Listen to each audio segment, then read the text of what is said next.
Et coucou, comment allez-vous? Alors on se retrouve pour enfin ouvrir ce carton. Ça fait un mois qu'il est chez moi. J'ai acheté, bien acheté, ce n'est pas un partenariat, une machine de découpe, découpeuse graveuse laser, donc à diode. J'ai acheté la Sculpfen S30 20 watts. De base je voulais la 10 watts. Pour mon utilisation personnelle, une 10 watts elle est largement suffisante. Mais elle n'était plus en stock. Moi j'ai acheté la machine chez King Buying.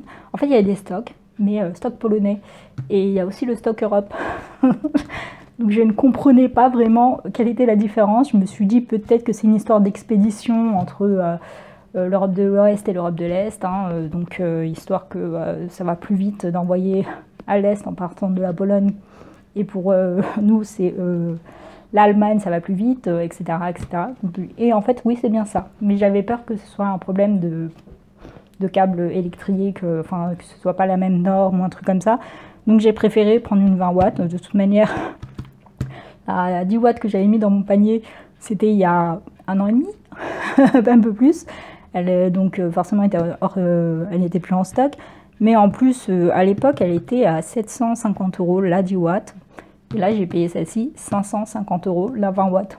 Donc c'est mieux. La découpe, plus il y a de puissance, et mieux ce sera.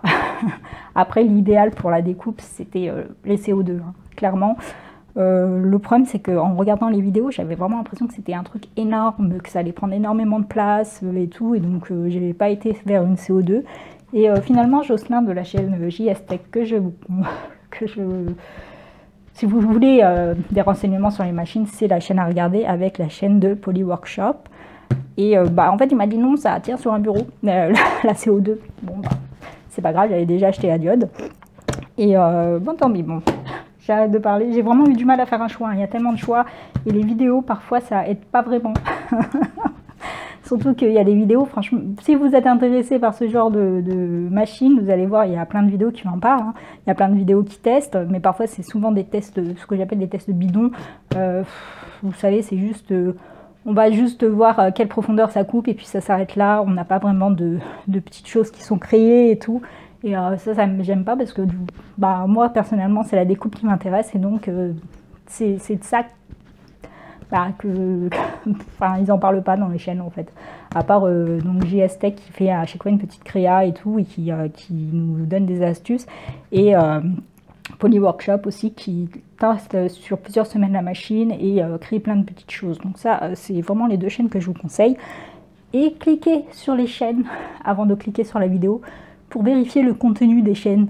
Parce que franchement, il y a les marques, elles font clairement pas ça. Elles vérifient juste le nombre d'abonnés et envoient les machines gratuitement. Il y a des chaînes, je suis tombée dessus. C'est des chaînes pour enfants. Est-ce que des enfants vont acheter ce type de machine, sérieusement? Non mais franchement, ça m'énerve. Il y a des chaînes qui m'ont énervé. Bref, il est temps d'ouvrir. Alors avec ça, j'ai acheté... Désolée. Donc j'ai acheté d'autres... décidément, des choses qui sont normalement optionnelles. Alors pour moi, le nid d'abeille n'est pas optionnel. Si vous faites de la découpe, le nid d'abeille c'est une obligation. Faut pas, c'est pas optionnel du tout. Donc j'ai pris une caméra et j'ai pris la Rotary. Alors la caméra, effectivement, c'est optionnel, le Rotary aussi. Mais pour moi, la caméra aussi, c'était pas optionnel. Comme c'est pour faire de la découpe gravure. C'est pour bien placer les choses, pour faire du print and cut. Donc pour moi c'est important. Donc je vais commencer par ouvrir ces petits là, comme ça va être plus simple pour bouger les cartons d'ici. Alors celle-ci je l'ai reçue par contre il n'y a pas si longtemps, ça doit faire une semaine que je l'ai reçue. Et en plus ça a été déposé dans une mauvaise boîte aux lettres. Ça m'a énervé, heureusement que le jeune homme est venu me l'apporter. C'est contre signature normalement, mais c'est pas la caméra, je ne sais pas pourquoi. Alors, elle était en stock quand je l'ai commandée, mais bizarrement, ils l'ont pas envoyée. Quand j'ai envoyé un message, pourquoi vous l'avez pas envoyé, on m'a dit non, c'est une précommande. Vous l'aurez qu'au mois de mars. Bon, c'est pas grave, du moment que je l'ai eu. Mais j'ai pas compris pourquoi elle n'est pas arrivée contre signature. Donc ça, j'ai pris la Minition. Donc on découvrira ça plus tard ensemble. Je ne vais pas la tester tout de suite. Vous voyez, c'est une petite caméra. Donc tout est bien, bien protégé et tout. Donc là, il n'y a pas de souci. Il y a plein de câbles avec. Il y a les trépieds et donc la caméra qui est là. Donc ça, on va découvrir plus tard. Tac, tac, tac. C'est juste pour pas me débarrasser un petit peu des cartons là, parce qu'il y avait trop de cartons. Bon, après, il y a des cartons dans des cartons, donc forcément. Donc là, c'est le Rotary. Je crois que c'est comme ça qu'on appelle ça. Hein. Je sais même pas si c'est vraiment comme ça qu'on appelle ça, mais bon, c'est pas grave. Et hop là. Parce que ça fait même un mois que je les ai reçus, et puis il est quand même temps que je contrôle que tout est là et que tout est correct, qu'il n'y a rien qui est cassé, afin de faire une réclamation si nécessaire. Hein. Donc là, pareil, tout est bien emballé.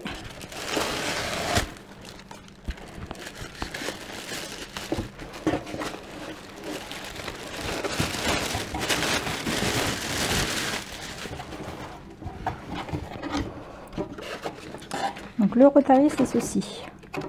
C'est un outil.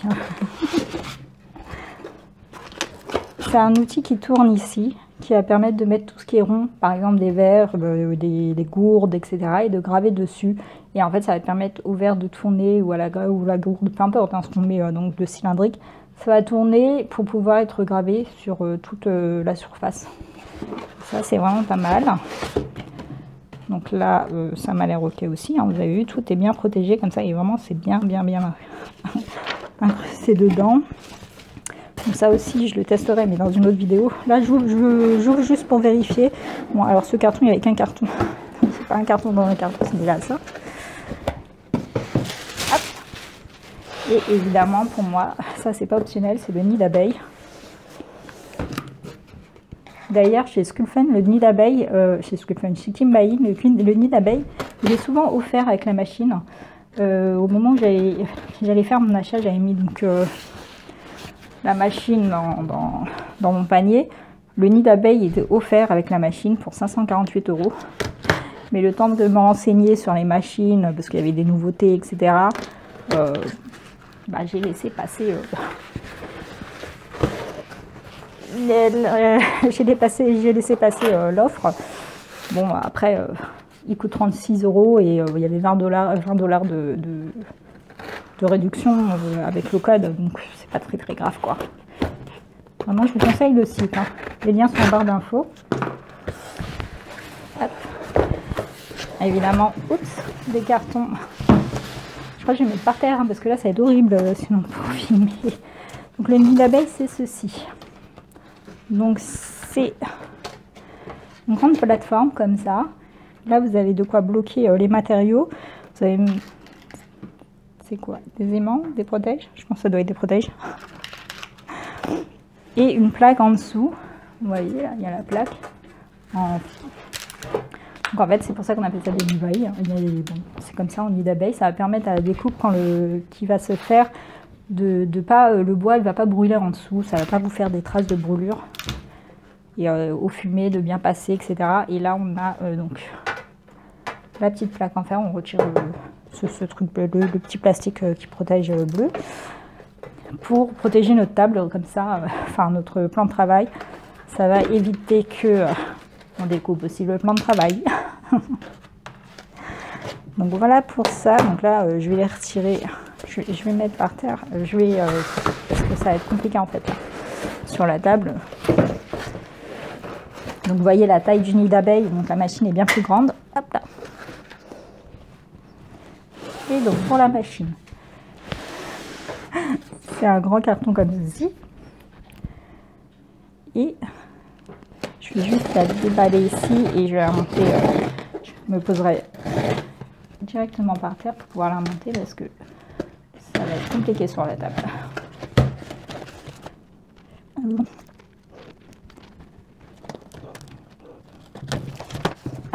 Voilà. Ce sont des machines qui viennent de Chine, hein, quasiment toutes. Hein. Je vois même pas s'il y a des marques françaises qui font ça. S'il y en a, je crois, mais voilà. Donc déjà dedans, nous avons 3 petites plaques comme ça de bois. Ça a l'air d'être du 20 sur 30. Donc il y en a 3. plus une petite plaque en fer qui est censée protéger votre plan de travail. Elle est rikiki, c'est pas ça qui va protéger quoi que ce soit. Hein. Donc ça, par contre, au niveau pour tester, hein, donc ça c'est pour tester, ils sont radins. Ils sont très radins. Après, c'est une machine qui coûte pas cher par rapport à d'autres. Hein. C'est quand même une 20 watts à 500 €. C'était pas la plus chère. C'est pas la moins chère. J'ai vu moins cher. C'était une Atom Stack. Je sais plus le nom. Atom Stack, ouais, je crois que c'est ça. Qui était un petit peu moins cher et qui prend même moins de place. Mais c'était ça bien, c'était bien ça le problème, c'est qu'elle prenait moins de place. Moi, je voulais qu'elle fait, je voulais qu'elle découpe quand même une certaine longueur. Et en regardant les vidéos, j'ai remarqué que la Slimfen, elle était quand même pas chère et très précise au niveau de la découpe, au niveau des gravures. Elle fait vraiment un trait très fin par rapport à d'autres machines. Hein. Il y a très peu de vidéos qui comparent les machines. J'en ai trouvé une en anglais et il y a aussi une en français, mais ne compare pas toujours les mêmes puissances, donc je comprends pas vraiment l'intérêt. mais on voit que dans les gravures, etc., de ces tests-là, c'est qu'elle ressort, la Sculpin, elle est vraiment très très fine et très précise. Donc c'est pour ça que j'ai choisi cette machine. Donc pardon, à parler, j'oublie. Ici on a donc les explications de montage. Il me semble qu'il y a en français. Donc voilà, ça c'est en français. On a étape par étape. Alors maintenant les machines, quand on les achète, elles sont plus vraiment comme ça. La plupart des machines ressemblaient à ça. Maintenant elles ressemblent plus trop à ça. Elles ont elles sont plus larges, peut-être plus solides, j'en sais rien. Mais et surtout elles arrivent prémontées. J'avoue que je voulais prendre une autre au début parce que je me disais, je voulais la Falcon de chez Creality. Là je me suis dit, elle est prémontée, celle-là, elle arrive. J'ai rien à faire, juste à la sortir de son carton. Mais je savais pas, j'ai pas eu assez de tests sur cette machine et donc je suis restée sur mon premier choix qui était la Sculpin. Voilà, quitte à la monter, il paraît que c'est facile. Ça c'est dit par les gens qui en montent 600 par jour. Alors ici, donc vous voyez, tout est bien emballé. Nous avons les tuyaux. Alors ça c'est bien, c'est que c'est la preuve que Sculpin écoute les clients. C'est que à la base, c'est pas ce tuyau-là qu'il y avait. Il y avait un autre tuyau qui était extrêmement rigide et tout le monde s'en plaignait, dans les vidéos en tout cas. Tout le monde s'en plaignait de la rigidité de la rigidité du tuyau parce que ça se pliait en fait. Ici ça se pliait comme ça et donc l'air ne passait plus. Donc ça c'est le tuyau pour l'assistance d'air parce que cette machine arrive avec l'assistance d'air. Maintenant la plupart des machines sont vendues avec une assistance d'air, hein, mais je crois que Sculpin était les premiers à faire ça, à vendre avec un assistance d'air. Ici nous avons le moteur. Donc, il est tout simple, hein, il est juste allumer, éteindre et, et les boutons pour les câbles. Et là nous avons la bête. Donc c'est donc le module laser. Donc ça, il faut y faire très attention. Hop. Ici, nous avons un axe. Il me semble que ça, c'est l'axe X, je crois. Et le reste du cadre est juste en dessous. Vous voyez, tout est bien emballé. Il n'y a pas de souci. Et ce qui est bien, c'est que vous avez les étapes qui sont décrites comme dans comme dans les explications. Donc en fait, quand vous suivez les explications, vous sortez, là c'est un kit pour pouvoir visser, qui est donné pour nettoyer. Et donc vous avez donc les étapes, donc vous n'avez plus qu'à prendre votre le petit livre d'explication et suivre les étapes et prendre à chaque fois donc le petit sachet de l'étape qui correspond. Donc, voilà. Je continue de vérifier. Ah, ils ont changé ça? Non, c'est autre chose. Je ne sais pas. Voilà. Donc là, c'est l'assistance d'air.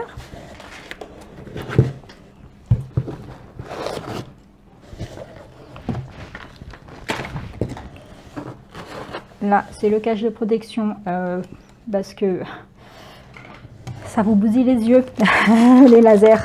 Il faut ça et des lunettes. Donc là, vous avez l'alimentation, les câbles qui sont avec. Ici, on a... comment on avait ça? Alors ça, c'est un truc que j'ai pas trop aimé, mais bon, je suis voulais. En fait, ça, c'est pour... ça se met sur les côtés, ça va permettre à la machine de savoir où il faut stopper. Mais ce que je n'apprécie pas, c'est que c'est pas couvert. Donc ça fait beaucoup de poussière, ce type de machine. Alors, et plus la poussière naturelle, on va dire, qu'on a... à la maison, donc ça prend la poussière, c'est pas voilà, c'est pas génial, mais bon, tant pis, hein. Si la machine elle est moins chère qu'ailleurs alors qu'elle est plus précise, c'est pas pour rien, hein. Ils ont fait des petites économies à droite et à gauche, donc là on en a un autre, donc c'est des capteurs, je sais plus comment on appelle ça, capteurs de fin de course, voilà, c'est comme ça qu'on appelle ça. On vous donne des petites lunettes comme ça pour vous protéger les yeux, mais ces lunettes c'est pas c'est premier prix. Faut changer ça aussi. Mais bon, c'est déjà bien. Voilà. Ensuite. Alors ici, nous avons aussi un kit pour changer la lentille. Parce que la lentille s'encrasse. Et au bout d'un moment, il faut la changer. Il faut nettoyer et puis la changer au bout d'un moment. Je ne sais pas au bout de combien de temps, mais bon. Alors, et là, nous avons les axes. Donc, vous avez gauche. Tout est noté, donc ça c'est pas mal, c'est très très bien. Il faut réussir à les ressortir, donc droite, avant et arrière. Et pour finir, nous avons les pieds. Et voilà, tout est sorti normalement. Ouais, c'est bon. Tant que c'est garanti, je garde le carton. S'il y a un problème, au moins je peux renvoyer parce que sinon après je suis en galère s'il faut renvoyer le produit. Alors ici donc nous avons arrière, donc ça va être comme ça, avant, c'est écrit hein, ici, gauche et droite. Donc c'est comme ça que sera monté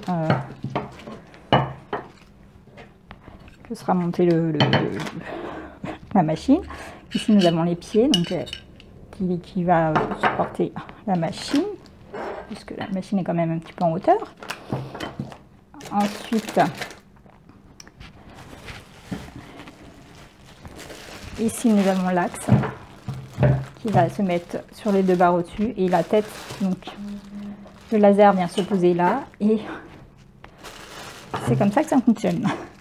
Bon, par contre, je vais aller la monter par terre, j'ai peur d'abîmer ma main. Ouais, je risque d'abîmer mon meuble comme ça. Donc, je vais monter ça. Il paraît que c'est facile. En tout cas, tout est bien emballé, il n'y a pas de souci. Hein. Donc ça, c'est la tête laser. Vous voyez, vous venez mettre ça ici. Ça va, c'est une protection supplémentaire. Ok, je monte ça. Donc je me suis mise par terre pour pouvoir monter la machine sans abîmer ma table avec tout ce qui est en fer là. Et être tranquille. Donc là on a à peu près la taille de la machine. Hein, donc avant, arrière, j'ai retiré les plastiques. Donc les côtés droit et gauche. Le moteur, je crois qu'il va aller de ce côté. Je fais par rapport au dessin là. Donc là ce X ici qui sera au milieu. Et évidemment le laser qui sera là.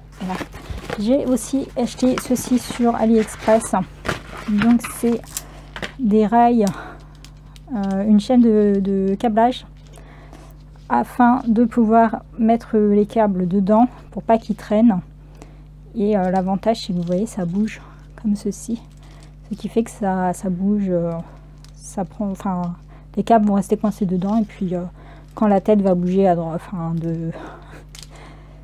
à faire des allers-retours, normalement ça va parfaitement bouger avec et ça va éviter que les câbles ne se baladent et vont parfois, d'après les vidéos que j'ai vues, parfois les câbles, quand ils bougent et qu'ils reviennent, ils vont à l'intérieur du cadre ici, et ça peut gêner la gravure ou la découpe en fonction de ce qu'on fait. Donc là vous avez les 3 pieds, hein, sachant qu'il y en a un directement avec le moteur. Donc là, là et là. Ça c'est pour après, c'est pour le câble tout. Celui-ci c'est un câble pour brancher sur notre PC. Donc la tête laser après. Et bon, il n'y a plus qu'à suivre les étapes, hein. Voilà, c'est en français. Ce qui est bien, c'est que tout est noté et il y a des images. Donc en plus, on n'est pas obligé de lire, on suit l'image. Donc la plus grosse difficulté, ça va être ça. Pour bien les serrer, il faut pas que ce soit trop serré, il faut pas que ce soit trop desserré. C'est ça qui va me poser problème, c'est les courroies. Mais bon, je suis totalement débutante, hein, donc j'ai jamais monté, j'ai jamais eu ce type de machine, j'ai jamais fait quoi que ce soit. Enfin, je connais pas la découpe laser, je connais pas les logiciels qui vont avec, hein. D'ailleurs les logiciels, vous en avez 2 au choix qui sont les plus recommandés, à mon avis il y en a plus, hein. Donc la GRBL qui est gratuit et l'iBurn qui est payant. Donc l'iBurn ça coûte 60 € à vie, donc vous payez qu'une fois, c'est pas un abonnement que il faut repayer tout le temps, non, c'est voilà, donc c'est à payer qu'une fois et puis vous payez, vous êtes tranquille. Alors ça j'ai vu, c'est les trucs, les pieds, les trucs antidérapants à mettre ici. Il vaut mieux les mettre en premier, c'est pas l'étape 1, ça n'est pas parti, je crois que ça doit se mettre en dernier, mais une fois que tout est monté, c'est plus compliqué de tourner la machine. Donc il vaut mieux coller ça tout de suite.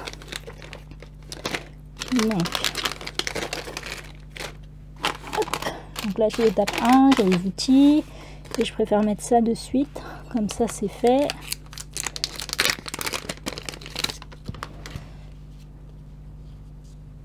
C'est pas terrible ça, j'aurais préféré des trucs en silicone. Mais bon, c'est pas grave, vaut mieux ça.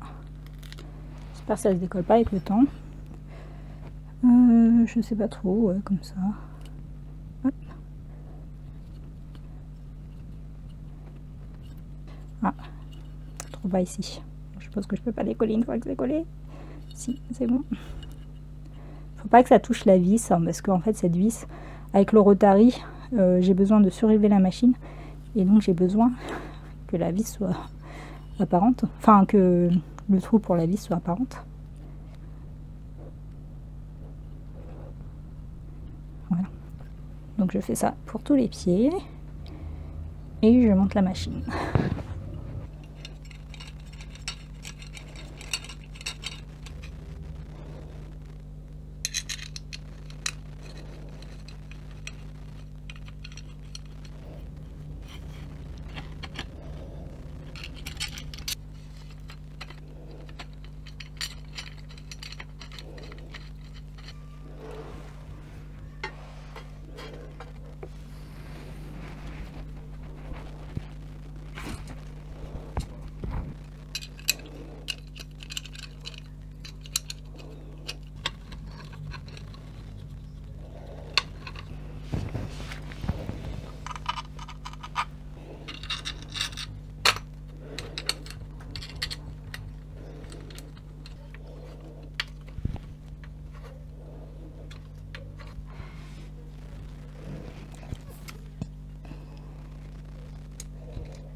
Alors, nous y voilà, vous voyez pas, mais j'ai enfin réussi à monter la machine. J'ai un peu galéré. Pour accrocher certains câbles, j'ai utilisé ces petits crochets là pour garder, pour accrocher les câbles, parce qu'il y en a qui pendaient, mais en fait il y en avait, j'avais pas fait attention. Donc voilà, donc là c'est mis, j'ai pas pu mettre ça pour le moment parce que il est tellement long que, bon, en fait c'est trop long, il faut que je coupe, mais je sais pas comment il faut faire. Il faut que je regarde comment on le désosse pour retirer une petite partie afin que les câbles qui soient là ne traînent pas comme ça. Bon là j'ai mis leur truc bleu à la va-vite, je l'ai pas coupé parce que je vais pas m'en servir vu que c'est ça qui va venir. Mais voilà, donc je sais pas si je l'ai monté correctement. Il n'y a pas d'explication d'étape en fait par rapport au truc là, comment on appelle ça, les petits, j'ai oublié les noms, désolée, j'ai complètement oublié tout à l'heure, je l'ai dit. Donc là pareil, je crois qu'ils disent qu'il faut accrocher ici, mais je l'ai pas fait. Je vais voir parce que je veux voir par rapport au mouvement si j'ai bien tout mis à leur place et voir si si j'ai tout monté correctement, si la machine s'allume. Donc voilà ce qui reste. Il y avait des vis supplémentaires, ils donnent des vis supplémentaires exprès. Hop, je retire tout ça. Donc là c'est le câble d'alimentation pour le brancher au PC, les lunettes de protection et la lentille de rechange pour plus tard. Et aussi des petites choses pour nettoyer.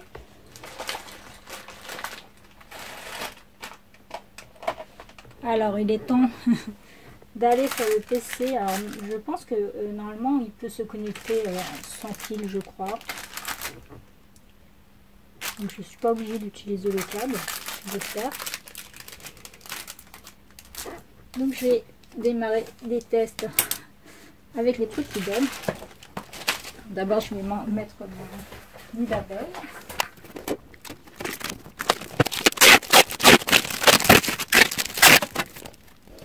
Bon, ils n'ont protégé qu'un côté. Pourquoi faire? Pourquoi un? Bon, ici il n'y a pas un. Pourquoi un côté serait plus important que l'autre? Je suppose qu'on est censé protéger le bas, mais alors est-ce qu'il faut coller en entier, est-ce qu'il faut coller un coin, je ne sais pas. Bref, peu importe, je ne le mets pas. Donc le nid d'abeille n'est pas la même marque, mais ça n'a pas d'importance. C'est parce que le Skunk Fan n'était pas disponible. Donc on a pris celui-là, mais bon, ça n'a aucune importance. J'aurais dû mettre le patin antidérapant, je pense. Donc j'ai branché l'alimentation.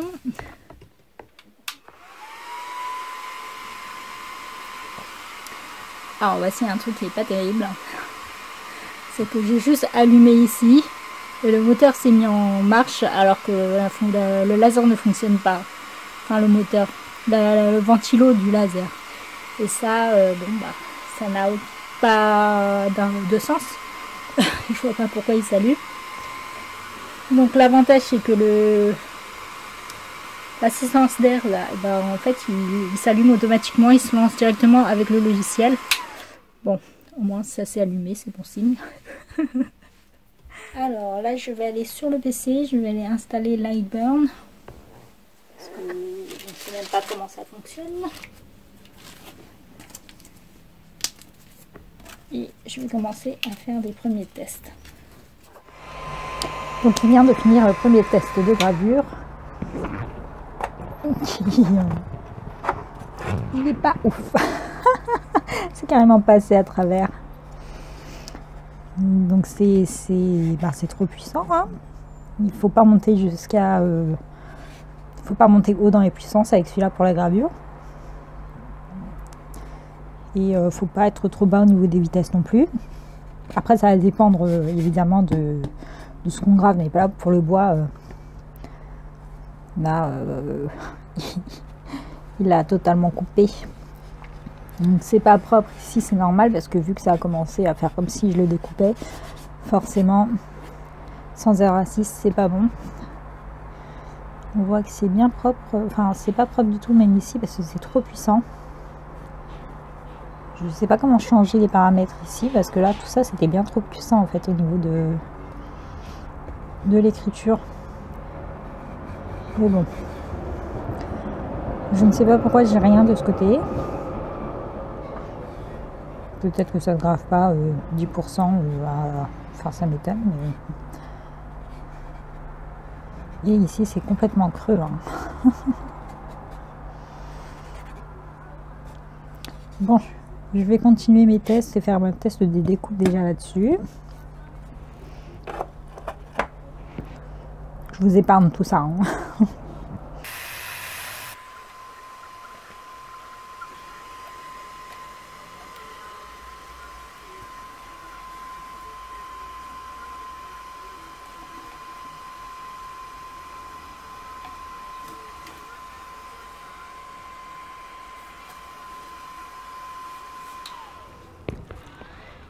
Alors, j'ai fini les tests avec la machine, donc les tests de base. Hein. Ça fait énormément de fumée. Vous ne voyez pas, mais ici j'ai une grande baie vitrée et j'ai ouvert en grand mes portes-fenêtres, plus une autre fenêtre à côté qui est ouverte. Donc ici, j'ai fait donc le test de coupe. Hop. Alors ça c'est le test KEF. Donc on voit que tout s'est bien coupé. D'abord il fallait faire le test de découpe pour pouvoir faire le test.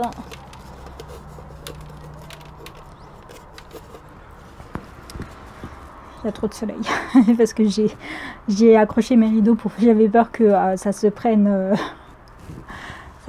ici, que ça prenne feu. Donc on voit ici au niveau de la gravure, bon, j'ai mis cette fois j'ai pas oublié de changer ici, j'avais pas changé, mais en fait dans MGL il faut aussi régler pour le remplissage, choisir les données, ce que j'ai encore oublié de faire ici, mais ici on voit que j'ai pas oublié et que c'est très propre au niveau de la gravure. Donc j'ai fait 3000 sur de vitesse et 20% de puissance. Bon, en réalité c'était les données recommandées par Sculpfen. J'ai pas choisi ici parce que 3000 à 20%, pourtant ici ça a l'air de... La première fois ça me l'avait creusé, mais ici ça va. Donc je ne sais pas pourquoi la première fois j'ai du mal faire le focus. Donc là j'ai pas oublié de faire le focus. Ici j'ai du mal avec le focus parce que quand on veut ouvrir le petit capot rouge, là ça gêne le... Vous savez, le tuyau pour l'air assist, il faut que je le tourne pour qu'il soit vers l'intérieur. Comme ça je pourrais ouvrir le capot parce que c'est un peu gênant ça. Donc ici j'ai fait mes tests de coupe, on voit que pour une passe à partir de 775 ça ne passe pas. Par contre à 550 ça passe, donc il faudrait que je refasse des tests pour ce petit contreplaqué qui vont jusqu'à 750, voir si ça passe à 750. Ça peut très bien passer à 750 et ne pas passer à 775. Hein. Donc là c'est une passe, après ici à partir de 2 passes, il n'y a pas de souci, ça passe pour tout. Et là c'est qu'un petit contreplaqué de 3 mm. Donc par la suite j'ai fait le fameux test KEF. Donc ce test sert à vérifier. Alors, vous voyez, on a des numéros ici qui sont mal gravés parce que j'ai oublié de changer. Et ça permet de vérifier l'emboîtement pour votre machine et corriger au moment de lancer la découpe, savoir quel est le bon emboîtement afin de corriger. Donc on voit que 0,5 ça passe pas, 0 c'est très bien, mais c'est peut-être un petit peu lâche, je sais pas. Bon, ça me paraît très bien. Donc on va essayer -1. Parfois il faut corriger un petit peu, vous voyez, comme ça quand vous faites des découpes. Ça c'est en regardant la chaîne de Jocelyn de JS Tech hein, que j'ai su ça, sinon j'aurais pas su. Donc, bon, il faut que je fasse à plat, pas sur ma main comme ça. Mais non, j'ai l'impression qu'il faut laisser à 0. Ouais, il y a un espace ici, on le voit. Enfin, moi je le vois. Vous, c'est tout flou. Vous voyez, donc en fait, le moins 0,1, il y a un espace, il y a un écart qui se crée. Donc en 0,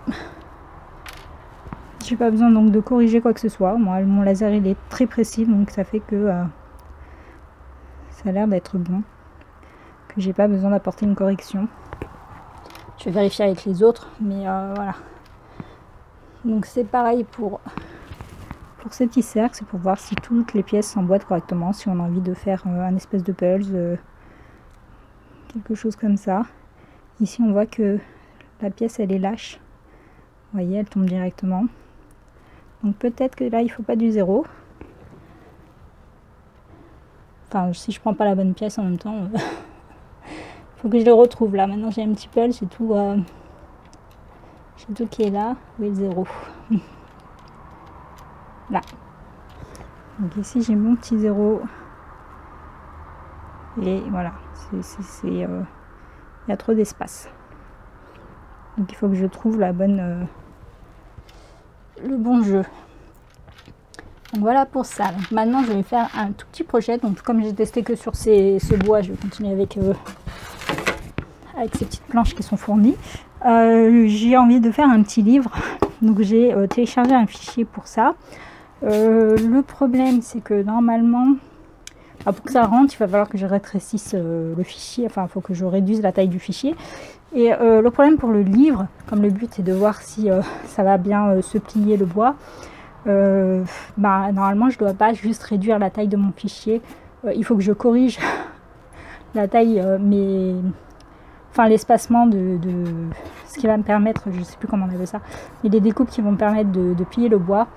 Et je ne sais pas faire ça, donc là je vais me contenter de réduire et on verra bien si c'est bon ou si c'est pas bon. Enfin c'est surtout que j'ai pas envie de me prendre la tête là à le faire. Alors vraiment ça fait tellement de fumée quand on fait la découpe. Et je crois que la première chose à faire c'est vraiment de créer un caisson, de fabriquer un caisson. Là j'aurais dû. J'aurais dû acheter le caisson finalement. Je voulais pas le prendre parce que c'est une espèce de caisson en tissu et je sais pas, il avait pas l'air... Enfin j'aimais pas, il est moche. Et celui de chez Skulfent, il était plus dispo. Mais de toute façon j'ai vu une vidéo pour celui de chez Skulfent et c'est un pulse le truc. Bon, je lance la découpe et je pense que je vais carrément mettre ma machine dehors.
Voilà, j'ai fini mes découpes. Bon, je me suis remise par terre.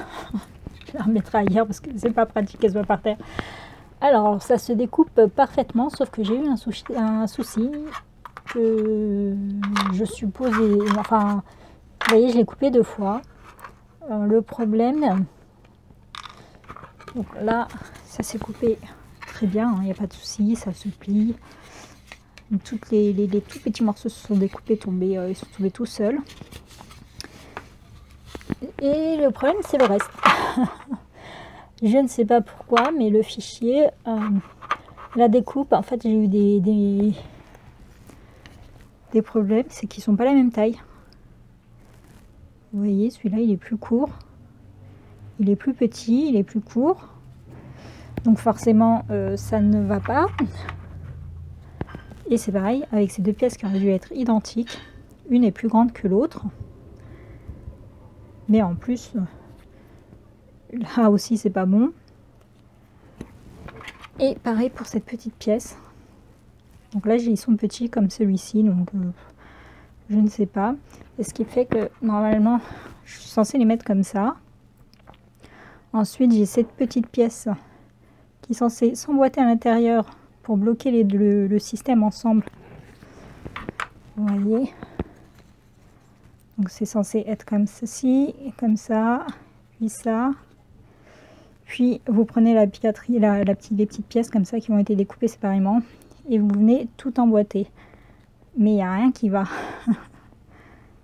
Et ainsi, comme ça vous fait votre système de coulissement. Mais vu qu'elles n'ont aucune la même taille, ben, ça ne va pas. Je l'ai redécoupé en me disant peut-être que j'ai bougé la machine, que c'est tout ça. Mais bon, enfin, ça justifie pas non plus que ce soit plus petit ici.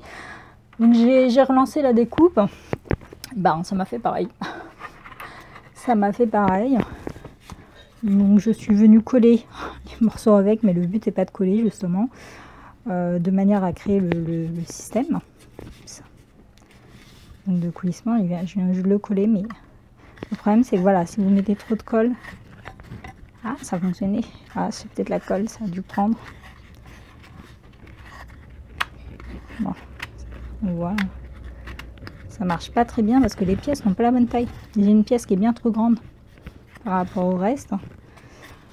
Et ici, évidemment, c'est pas non plus la même longueur. Donc forcément, même si je suis venue coller, je ne peux pas fermer mon livre. Ce n'est pas la bonne longueur. Donc ça ne va pas ici au niveau de l'espace. Parce que là, elle est bien plus courte que là. On voit en plus d'ailleurs ici. Que là, c'est bien plus long. Mais c'est bien dommage. C'est hyper mignon. Et je pensais qu'en collant je pourrais... non, mais non, parce que j'ai une pièce plus longue que l'autre. Donc on voit ici que ça s'est pas bien formé. Alors est-ce que c'est dû au fait que j'ai réduit... Non, mais non, ça n'a pas de sens. Même si j'ai réduit, je vois pas pourquoi il y aurait que quelques pièces qui a déformé. Je sais pas utiliser le logiciel pour le moment, j'apprends. Mais bon, donc on en est là. Au niveau des tests, je vais... bon bah... finir là, sinon la vidéo va durer 100 ans. Donc ici j'ai fait mes tests de gravure. Donc au niveau de la gravure, je vais devoir tout refaire. Bon, de toute façon, c'était les planches de découpe qui étaient fournies avec la machine. Et il faut refaire les tests pour chaque nouveau matériau que vous allez utiliser. Donc peu importe ce que c'est. Et comme je ne retrouverai pas forcément exactement le même matériel en commerce, enfin donc c'est pas très grave. Alors ici je vais refaire les tests, mais vous voyez en fait à 1000 ça sert à rien, il y a tout qui brûle. Je pense qu'il faut que je démarre directement les tests à 2500 ou 3000 directement, parce que je vois qu'ici à 80% ça n'a pas complètement, ce n'est pas passé à travers. Donc je pense que désormais les tests de gravure je les démarrerai à 3000. Ouais. Par contre le test de coupe, là ça ne servait, pour cette planche là qui est toute fine, ça ne servait à rien de faire 2, 3, 4 ou 5 passes. Par contre ça aurait été intéressant de voir par rapport à la puissance, parce que là je suis à 100%. Mais peut-être que ça coupe avec à 550 mais à 80%. Donc une machine ça sert à rien de la lancer à pleine puissance. Donc c'est ça. Et ensuite ici, donc c'était le test de Kef qui consiste à vérifier l'emboîtement de chaque... pour voir l'espace. Comme ça, quand on crée nos boîtes dans les fichiers, ça nous demande quel espace il faut pour pouvoir faire le raccord correctement. Donc c'est pareil ici. Par contre, j'ai l'impression en les emboîtant que les ronds n'étaient pas bien ronds. Alors est-ce que c'est dû à la puissance ou autre chose? Il faudrait que je fasse un test de ligne aussi, parce que j'ai l'impression que mes ronds n'étaient pas ronds. C'est peut-être un réglage à faire sur la machine, quelque chose qui n'est pas... peut-être que c'est mal tendu, que c'est ça bouge un petit peu peut-être ici, je ne sais pas. Ah oui, j'ai mis ça, mais je ne sais, il est trop long et je ne sais même pas comment ça se coupe. Mais c'est pas grave, c'est pas gênant, donc je vais les laisser en entier. Vous voyez, ça bouge très facilement sans problème, hein. Et au moins les câbles ils traînent pas. Donc voilà pour cette première vidéo sur la Sculptrum.